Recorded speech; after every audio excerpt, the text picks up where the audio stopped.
bagi saudara ngerti siapa dirimu, dari mana asalmu?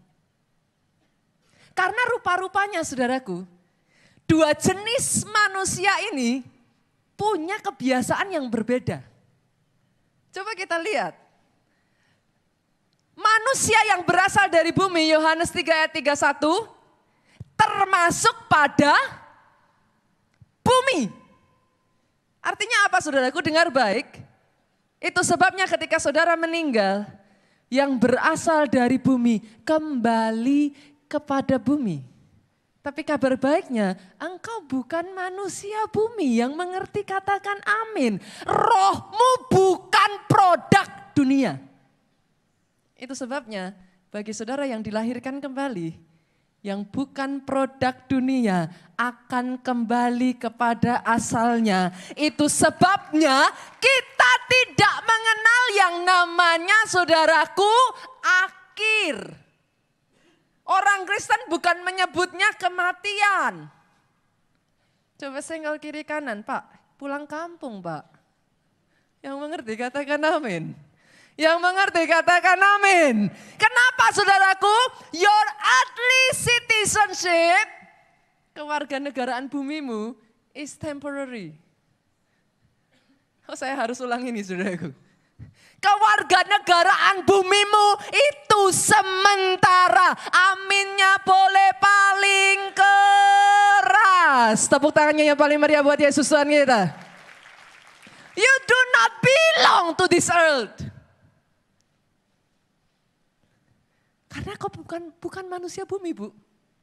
Kau manusia surga.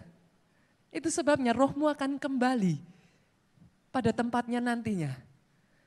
Dan dengar baik, rupa-rupanya saudaraku yang membedakan. Alkitab mengatakan manusia bumi berbicara dengan bahasa bumi. Maksudnya gimana? Gak heran, yang namanya manusia bumi, bahasanya saudaraku, kita ini sebagai manusia bumi memperkatakan situasi kondisi. Manusia bumi Pak, kalau ngomong, aduh bisnis lagi lesu nih. Apanya yang sembuh? Kenyataannya masih ada kok benjolannya. Yang mengerti katakan amin. Manusia bumi menjelaskan keadaan situasimu. Tapi yang saya kenal Pak, maaf Pak, Bapak saya di surga, Alkitab mencatat, Bapak saya ketika melihat bumi dalam keadaan kegelapan, tidak berbentuk. Maafkan saudaraku, dia tidak berkata, kok gelap banget ya? Gelap sekali ya? Gelap. Yang saya tahu Alkitab mencatat, Bapak saya melihat kegelapan dan dia berkata, terang, jadilah. Maka terang jadi. Bahasamu harus berbeda. Bahasamu harus berbeda.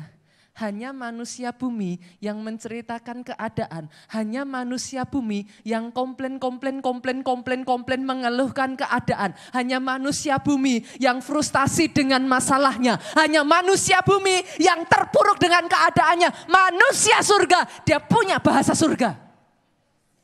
Oh, tepuk tangannya boleh yang paling meriah. The language is different. Kenapa penting bagi saya untuk mengatakan ini saudaraku? Kita lihat Lukas pasalnya yang ke-9. Ayatnya yang pertama.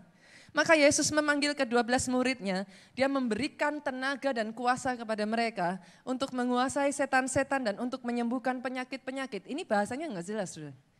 Dalam bahasa aslinya itu bukan tenaga dan kuasa.